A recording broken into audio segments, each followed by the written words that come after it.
श्यावर रामचंद्र की जय। भक्त तुलसीदास की जय।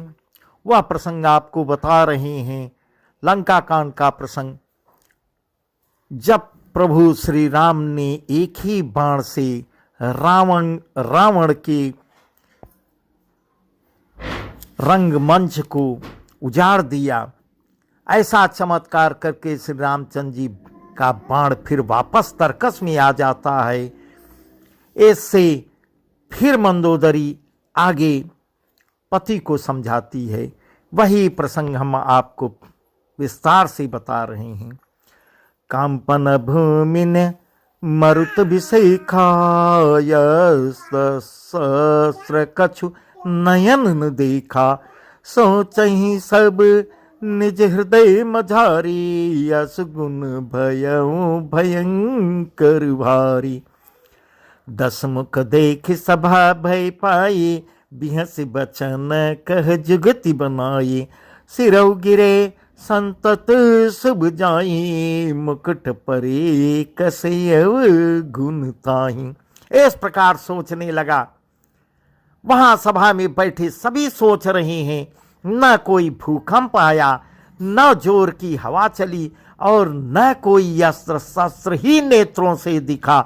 फिर ये छत्र मुकुट और कर्णफूल कैसे कटकर गिर पड़े।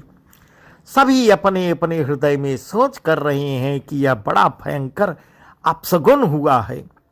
सभा को भयभीत देखकर रावण ने हंसकर युक्ति रचकर ये वचन कही, सिरों का गिरना भी जिसके लिए निरंतर शुभ होता रहा है, उसके लिए मुकुट का गिरना अपशगुन कैसा होगा। इस प्रकार वो सभा में कह रहा है। सहन करहु निज निज गृह जाये गमने भवन सकल सिर नाये।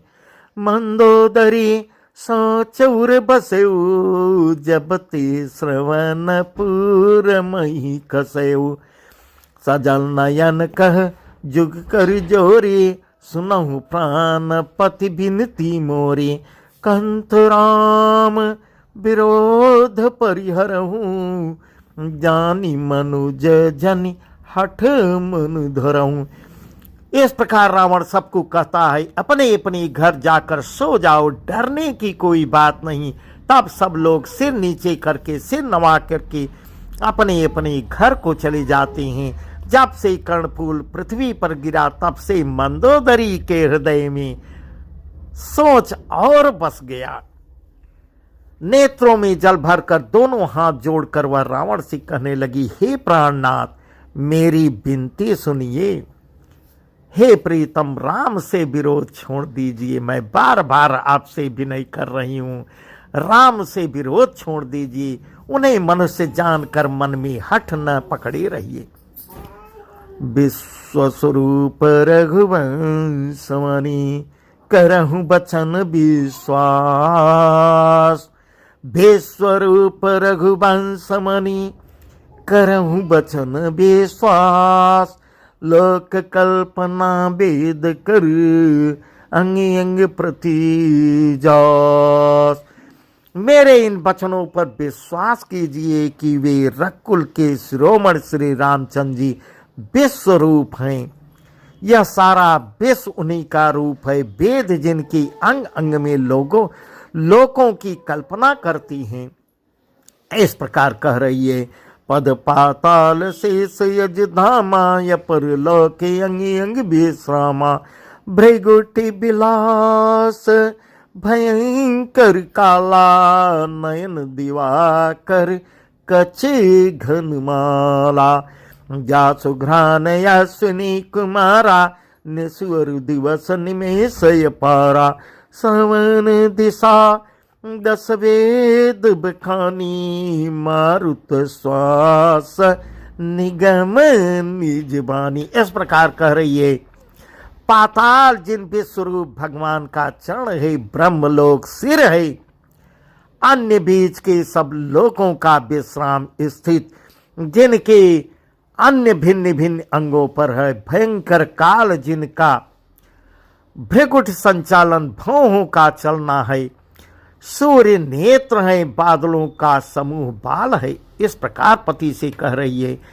अश्विनी कुमार जिनकी नासिका है, रात और दिन जिनके अपार निमेष पलक मारना और खोलना है, दसों दिशाएं कान है, वेद ऐसा कहती हैं।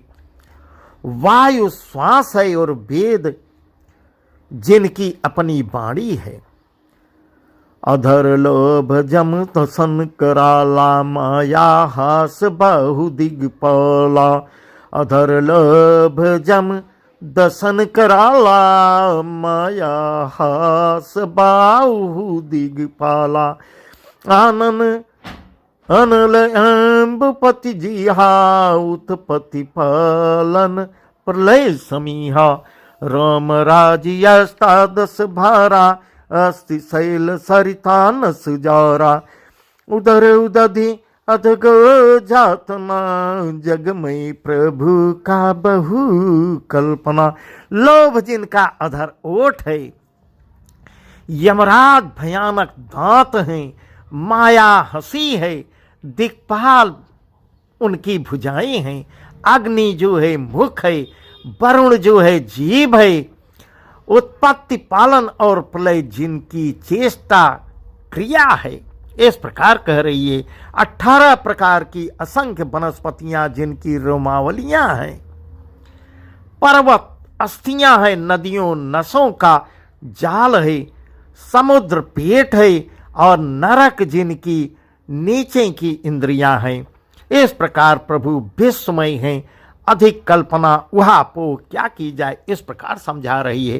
अहंकार सेव बुद्धि अज, मन शशि चित्त महान। अहंकार सेव बुद्धि अज, मन शशि चित्त महान। मनुष्य बास सचराचर, रूप राम भगवान। शिव जिनका अहंकार है और ब्रह्मा बुद्धि है, चंद्रमा मन है और महान विष्णु ही चित्त है, उन्हीं चराचर रूप भगवान श्री राम से मनुष्य रूप में निवास किया है। अस विचार सुन प्राणपति, प्रभु सन बयरु बिहाय। प्रीति करहु रघुवीर पद, मम ही बात न जाय। अस विचार सुन प्राणपति, प्रभु सन बयरु बिहाय। प्रीति करहु रघुवीर पद, मम ही बात न जाय। हे प्राणपति सुनिए, ऐसा विचार कर प्रभु से बैर छोड़कर श्री रघुवीर के चरणों में प्रेम कीजिए, जिससे मेरा सुहाग न जाए। इस प्रकार मंदोदरी कहती है। तब रावण क्या कहता है। बिहसा नारी बचन सुनि काना, मोह महिमा बलवाना। नारी स्वभाव सत्य सब कहीं, अवगुण आठ सदा उर रही। आहस अनृत चपलता माया, भय अविवेक सोच दाया।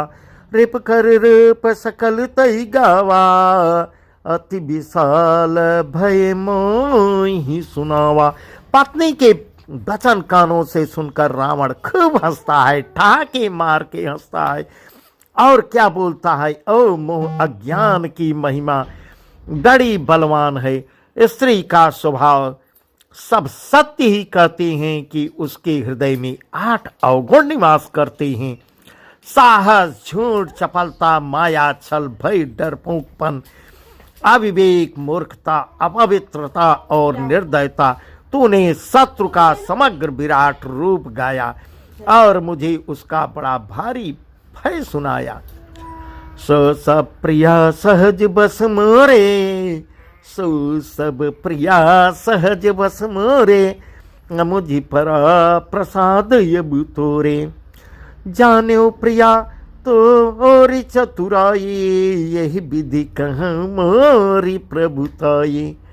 अब क्या कह रहा है। तो बत कही गुड़ मृग लोचन, समुझत सुख दसनत भय मोचन। मंदोदरी मन महु ठयो पियही काल बसमती भ्रम भयो। तब क्या कहता है, हे प्रिय, वह सब यह चराचर विश्व तो स्वभाव से ही मेरे बस में है, जिसका वर्णन की हो वह सब मेरे बस में है। तेरी कृपा से मुझे यह अब समझ पड़ा है। हे प्रिय, तेरी चतुराई मैं जान गया। तू इस प्रकार इसी बहाने मेरे प्रभुता का बखान कर रही हो। इस प्रकार वो वर्णन कर रहा है। हे मृगनयनी, तेरी बातें बड़ी गूढ़ रहस्य भरी हैं, समझने पर सुख देने वाली और सुनने से भय छुड़ाने वाली हैं। इस प्रकार वो कह रहा है। तब मंदोदरी ने मन में ऐसा निश्चय कर लिया कि पति को कालवश मत भ्रम हो गया है, अब इनको कोई नहीं समझा सकता। इस प्रकार वो मन में सोच रही है। यही विधि करत विनोद बहु प्रात प्रगट दस्कंद, सहज असंकलंक पति सभा गयो मदयंद। इस प्रकार अज्ञान बस बहुत से विनोद करते हुए रावण को सवेरा हो गया। तब स्वभाव से ही निडर और घमंड में अंधा लंकापति सभा में आ गया और क्या कह रहा है। फूलई फरई नबी जदपि सुधा बरसहि जलद, मूर्ख हृदय न चेति जब गुर मिलहि बिरंच। यहाँ तुलसीदास जी क्या कर रहे हैं। यद्यपि बादल अमृत सा जल बरसाते हैं तो भी बेत फूलता फलता नहीं। इसी प्रकार चाहे ब्रह्मा के समान भी ज्ञानी गुरु मिले तो भी मूर्ख के हृदय में चेत ज्ञान नहीं होता। इस प्रकार तुलसीदास जी कर रहे हैं। यहाँ प्रत जागे रघुराये, पूछा मत सब सचिव बुलाये, कहूँ बेगी का करी उपाय, जामवंत कह पद सिरुनाये। सुन सर्वाज्ञ सकल उर्वासी, बुद्धि बल तेज धर्म गुण राशि, मंत्र कहूँ निज मति अनुसारा, दूत पठाइए बाली कुमारा। यहाँ सुबेल पर्वत पर प्रातः काल श्री रघुनाथ जी जागते हैं और उन्होंने सब मंत्रियों को बुलाकर सलाह पूछ रहे हैं प्रभु कि शीघ्र बताइए कि अब आगे उपाय क्या करना चाहिए। तब जामवंत ने कहा, श्री रामचंद्र जी के चरणों में सिर नवाकर जामवंत सलाह देते हैं कि हे सर्वज्ञ, सब कुछ जानने वाले, हे सबके हृदय में बसने वाले अंतर्यामी, हे बुद्धि बल तेज और धर्म और गुणों की राज सुनिए। मैं अपनी बुद्धि के अनुसार आपको छोटी सलाह दे रहा हूं कि बाल कुमार अंगद को दूत बनाकर भेजा जाए। इस प्रकार का सलाह दे रहे हैं। नीक मंत्र यह नीक मंत्र सबके मन माना, अंगद सन कह कृपा निधाना, बाल तनय बुद्धि बल गुण धामा, लंका जाहूं तात मम कामा। बहुत बुझाई तुम्हें का कहूँ, परम चतुर मैं जानत यहूँ, काजू हमार तासुहित होई, रिपुसन करे हु बत कही सोई। यह अच्छी सलाह सबके मन में जच गई।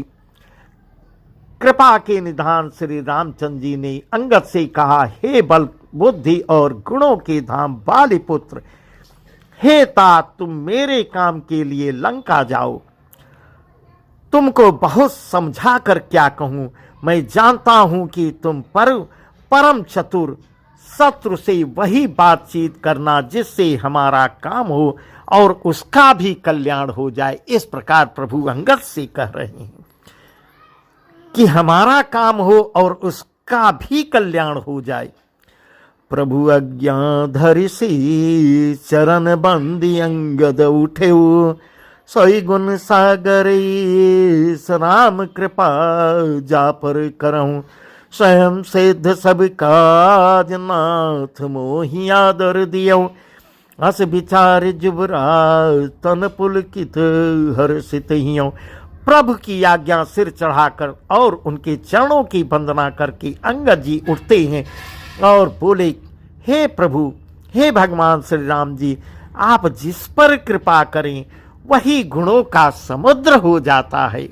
इस प्रकार अंगद प्रभु से कह रहे हैं, स्वामी के सब कार्य अपने आप सिद्ध हैं।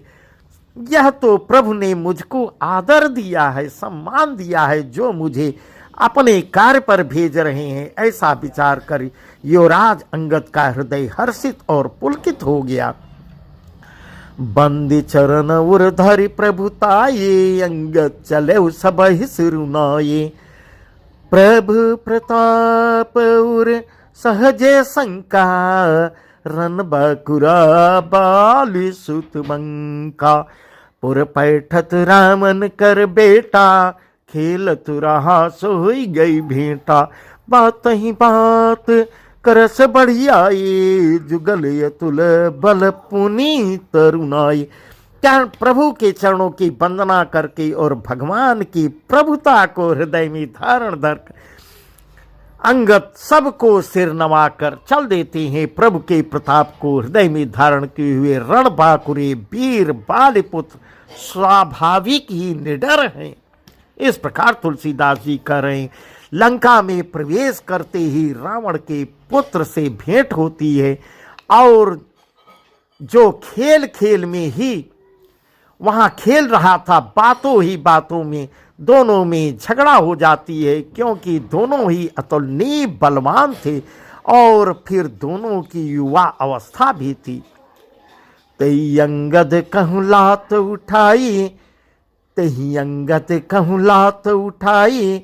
गही पद पट के भूमि भवाई। निश्चर निकर देखी भटवारी, जहाँ चले न सकहीं पुकारी। इस प्रकार तुलसीदास जी लिख रहे हैं कि उसने अंगद पर लात उठाई। अंगद ने वही पैर पकड़कर उसे घुमाकर जमीन पर पटक दिया और मार गिराया। राक्षस के समूह भारी योद्धा देखकर जहां तहां भाग चले। उसके साथ जो राक्षस थे सब भाग गए। वे डर के मारे पुकार भी न मचा सके। इस प्रकार तुलसीदास जी लिख रहे हैं, एक एक सन मरमुन कहीं, समझ तासुबद चुप करी रही। भय कोलाहल नगर मझारी, आवा कपि लंका जहीं जारी। अवधौ कहाँ करही कर तारा, अति सभीत सब करही विचारा। बिन पूछे मगु देहि दिखाई, जय बिलोक सोई जाय सुखाई। इस प्रकार कह रहे हैं, एक दूसरे को मर्म असली बात नहीं बतला रहे हैं। उस रावण के पुत्र का वध समझकर सब चुपचाप चुप्पी साध कर रह जाते हैं। रावण पुत्र की मृत्यु जानकर और राक्षसों को भय के मारे भागते देखकर नगर में कोलाहल मच गया कि जिसने लंका जलाई थी वही बानर फिर आ गया, वही बानर फिर आ गया। इस प्रकार लंका में हाहाकार मच जाता है। अब अत्यंत भयभीत होकर विचार करने लगे कि विधाता अब न जाने क्या करेगा। इस प्रकार लंकावासी सोच रहे हैं। वे बिना पूछे ही अंगद को रावण के दरबार की राह रास्ता बता देते हैं, जिसे ही वे देखते हैं वही डर के मारे सूख जाता है। इस प्रकार तुलसीदास जी वर्णन कर रहे हैं। गयो सभा दरबार तब, सुमिर राम पद कंज। गयो सभा दरबार तब, सुमिर राम पद कंज। सिंगठवन उत चितो, धीर वीर बल पुंज। सियावर रामचंद्र की जय। श्री रामचंद्र जी के चरण कमलों का स्मरण करके अंगद रावण की सभा में के द्वार पर आ जाते हैं और वे धीर वीर और बल की रास अंगद सिंह की सी एड़ शान से इधर उधर देखने लगे। इस प्रकार सियावर रामचंद्र की जय, उमापति महादेव की जय, पवन सुत हनुमान की जय, भक्त तुलसीदास की जय। बस आज का प्रसंग यहीं तक इसकी आगे का प्रसंग बहुत ही अच्छा है जो हम आपको कल सुनाएंगे। क्या? तब बंद कर